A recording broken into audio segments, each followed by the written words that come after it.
오늘 저는 이제 학교 폭력 이야기를 좀 하려고 하는데요. 점점 사회적으로 이제 크게 문제가 되고 커서도 계속 상처를 갖고 있잖아요. 뭐 아직도 잊지 못하는 분도 많고 제 주변에도 그렇고. 강원도 강릉에서 17살 여학생이 또래들에게 집단 폭행당한 사건이 뒤늦게 알려졌습니다. 여중생들이 또래 친구에게 성매매를 강요하면서 마구 폭행하는 일이 벌어졌습니다. 한 중학생이 개인 SNS 계정에 올린 영상입니다. 책가방 4개를 둘러맨 남학생이 또래 학생들에게 욕설과 괴롭힘을 당합니다. 폭행으로 근육이 파열되고 뇌진탕 진단까지 받았지만 발설하면 가만두지 않겠다는 협박까지 받았다고 말합니다. 학교 폭력의 개념이 뭘까요? 그 학교 폭력 예방법에 아예 개념으로 이제 규정이 돼 있는데 폭력, 상해, 공갈, 강제적 심부름 그리고 정신적, 재산적 손해를 가하는 행위까지 전부 다 개념화되어 있습니다. 돈을 뺏는다던가 이런 거 다. 그건 당연히 공갈에 이제 공갈. 해당하는 거고요. 학교 폭력으로 발생한 좀 더 가슴 아픈 사건이 있었죠. 네, 아마 많은 분들이 기억하실 것 같은데 2011년 12월 20일에 대구에서 중학교 2학년이던 권모 군이 7층 자기 집 베란다에서 이제 뛰어내려서 스스로 목숨을 끊었는데요. 학교 폭력이 원인이었습니다. 대구에서 한 중학생이 왕따를 당하다 스스로 목숨을 끊었습니다. 유서에는 친구들로부터 물고문까지 당했다는 내용이 적혀 있었습니다. 유서에는 전선을 목에 감아 끌면서 돈을 요구했고 계속되는 돈 요구에 부모 몰래 아르바이트도 했습니다. 그때 이제 올라갈 때 그 엘리베이터 타고 이제 올라갈 때 그 엘리베이터 안에서 주저앉아서 막 울면서 주저하면서 올라가면서 울면서 하던 그 CCTV로 촬영이 돼가지고 정말 많은 국민들이 마음 아파하고 그랬었거든요. 가해자들이 같은 반 애들이 2명이서 평소에 뭐 때리고 돈 뺏고 좀 특이했던 거는 가해자들이 2명이 피해자 집에 들어옵니다. 검은 점퍼를 입고 안경을 쓴 가해 학생 2명이 주머니에 손을 넣은 채 걸어옵니다. 10여 미터 뒤에 숨진 김군이 불안한 모습으로 고개를 숙인 채 따라갑니다. 거기서 게임을 막 시켜요. 그러니까 게임 중독이 돼 있어가지고 열심히 안 하거나 못 하거나 계속 하지 않으면은 때리고 뭐 단소로 때리고 그리고 물고문도 시키고 마지막 그 목숨을 끊기 전에는 전날에는 이제 전깃줄로 목을 베서 과자 부스러기 주워 먹게 당기면서 그렇게 하기도 했고 그래서 그런 흔적이 이 유서에 남아 있는데요. 출신이 죄송해요 이렇게 제목을 적어놓고 마지막 부탁인데 저희 집 도어키 번호를 바꿔주세요. 걔들이 알고 있어서 제가 없을 때도 문 열고 저희 집에 들어올지도 몰라요. 죄송해요 이렇게 이야기를 했어요. 얼마나 공포를 느꼈으면 이런 유서를 이렇게 남기냐. 그리고 죄송하다고. 네. 근데 이제 가해자들은 그때 이제 그 변명이 장난이었다. 자기 장난친 거다. 이렇게 이야기를 하고. 대구 중학생 자살 사건의 가해 학생 2명이 오늘 구속됐습니다. 비록 나이가 어리지만 사안이 중대해 영장을 발부할 수밖에 없었다고 담당 판사는 밝혔습니다. 오늘 오전 검은 점퍼에 마스크를 한 가해 중학생 2명이 경찰에 이끌려 법정으로 들어갑니다. 이들은 사건을 수사해온 대구 수성경찰서 유치장에 수감됐습니다. 그때 가해자들이 그 처벌을 이제 받았는데 한 명은 장기 3년에 단기 2년 6월, 또 다른 한 명은 장기 2년 6월, 단기 2년을 선고를 했습니다.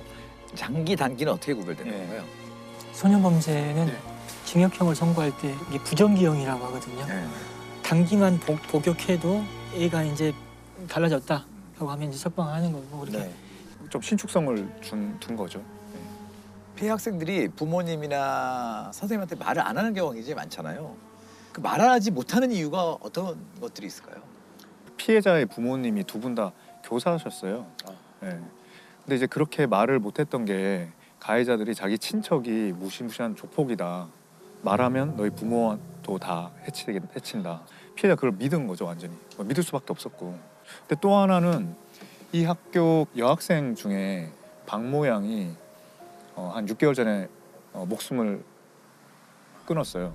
네, 극단적 선택을 했어요. 지난 7월에도 이 학교 2학년 여학생이 스스로 목숨을 끊었습니다.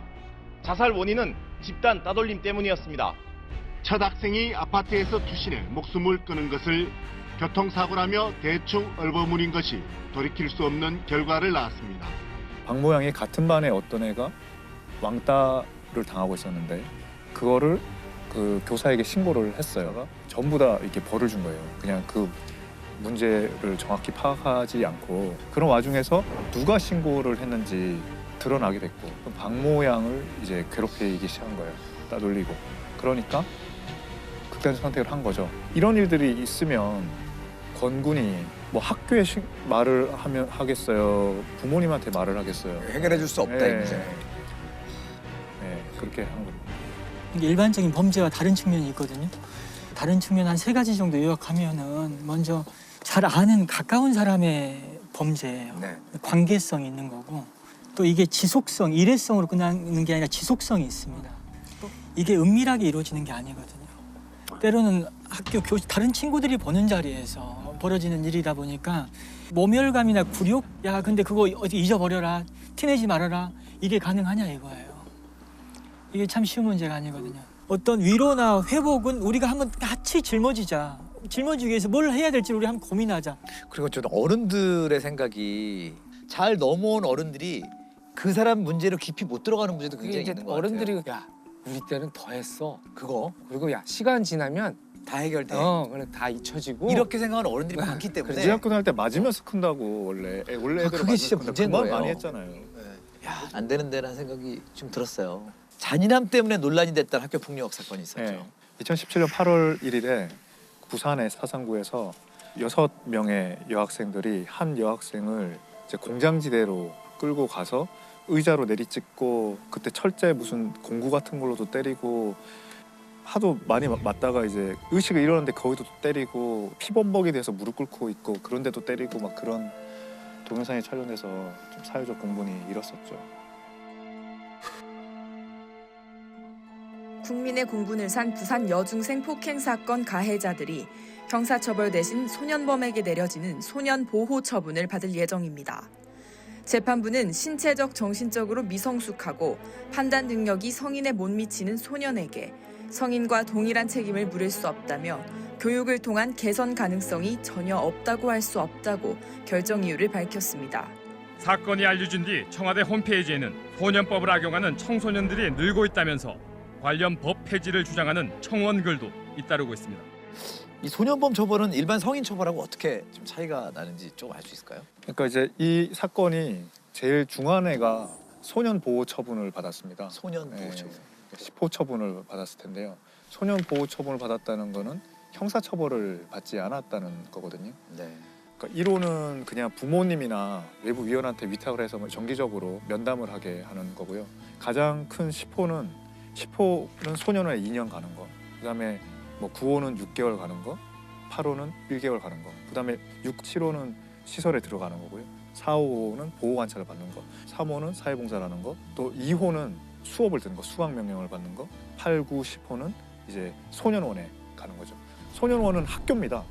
타이틀이 학교예요. 그냥 나갈 수 없다는 거 빼고는 다 학교처럼 똑같이 수업을 받고요. 선생님이 있고 학생들도 교복을 입고요. 수업 일수도 채워집니다. 그러니까 졸업장을 받을 수도 있고요. 근데 교화에 좀 효과가 있는지 모르겠어요. 소년원이라는 곳. 소년 사건 하는 판사들한테 얘기를 들어보면 효과적이라는 거예요. 예를 들면 그냥 형사법만 있으면 아이들은 되게 초범이죠. 그러면 되게 집행유예를 하게 된다는 거예요. 초범이니까. 그리고 또 좀 더 경미한 건 어른하고 똑같이 하면 벌금이 나가야 되는데 벌금은 그 부모가 내는 거지. 그렇죠. 아이들이 내는 게 아니란 말이에요. 근데 만약에 소년 보호 처분을 하면 만약에 8호, 9호면 당장 소년원에 감금이 되는 거죠. 제재를 받게 되는 거죠. 그러니까 그런 게 뭐 해서 찬성하는 그 소년 판사들이 굉장히 많습니다. 소년범 같은 경우 연령에 따라서 좀 다른가요? 예. 뭐 15세, 16세, 17세. 소년은 19세 미만은 소년이라고 하거든요. 19세 법적으로. 미만이죠. 예. 19세부터는 이제 어른이 돼 버리는 거고요. 네. 이제 0세. 그다음에 중요한 나이가 10세. 그다음에 14세. 이렇게 돼 있습니다. 아, 14세. 우리가 형사 미성년자라고 해가지고 14세 미만은 형법상 무죄입니다. 예, 책임 능력이 없다고 해가지고 아무리 사람을 죽여도 형법상으로는 무죄거든요. 중학교 예.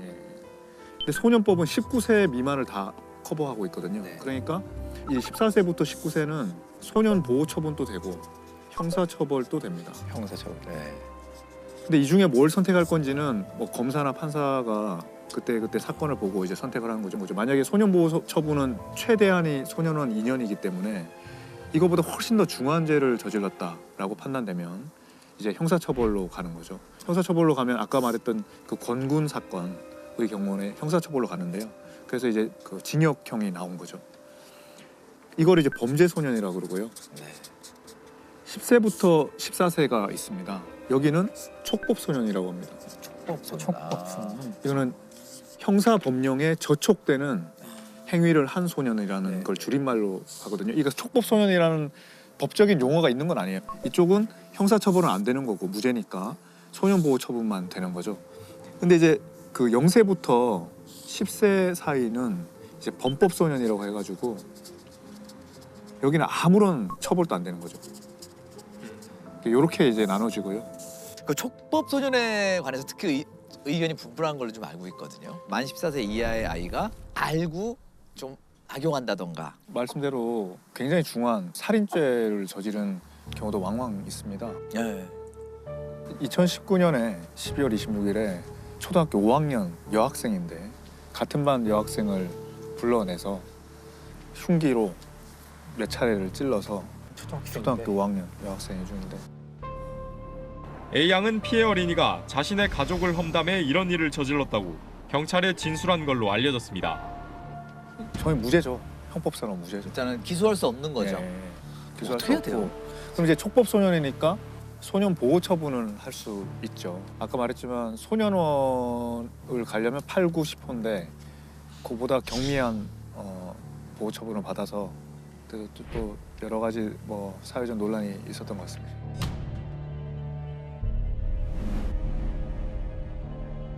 그리고 이제 아까 말했듯이 범법 소년의 경우에는 10세 미만은 아예 형사처벌도 안 받고 소년 보호 처분도 안 받거든요. 아무것도 안 받는 거예요. 근데 사건이 일어난다는 그런 경우에도 이제 사건이 일어나는 거죠. 어른보다 더 잔인한 그런 뭐 중죄, 살인죄 같은 거를 저질러서 이제 연령을 형사 미성년자 연령을 좀 낮춰서 형사적 처벌이 가능하게 해야 되는 거 아니냐. 소년법을 폐지해라는 이야기도 많았죠. 감독도 청소년 또 아이가 있잖아요. 그렇죠. 저는 대부분의 국민 감정과 사실 좀 가까운 편이에요. 왜 이렇게 피해 당한 아이들만 고통받고 가해 아이들은 편하게 사는 것 같거든요. 오히려 피해받은 애들이 전학 가거나 뭐 이렇게 되고 지금 우리가 봤을 때 너무나 심각한 범죄들, 조직적이고 계획적이고 아주 잔인한 범죄들의 경우에 대해서 연령을 낮춰서 어느 정도 처벌을 받게 하자는 것은 저는 개인적으로 반대하는 입장은 아니에요. 용서를 하고 안 하고도 되게 중요할 것 같아요. 그러니까 피해자 의사가도 최근에 이제 학폭 미투, 네. 학폭 미투라는 것도 되게 시작했잖아요. 그러니까 이전에는 그런 게 없었잖아요. 네. 학폭에 대한 인식이 변화된 거를 반영한 것 같고요. 학교 폭력을 당했다는 폭로가 경계를 넘어서 번지고 있습니다. 학폭 미투가 확산하고 있는 건데요. 시간이 지나도 결코 잊을 수 없다는 게 피해자들의 증언입니다.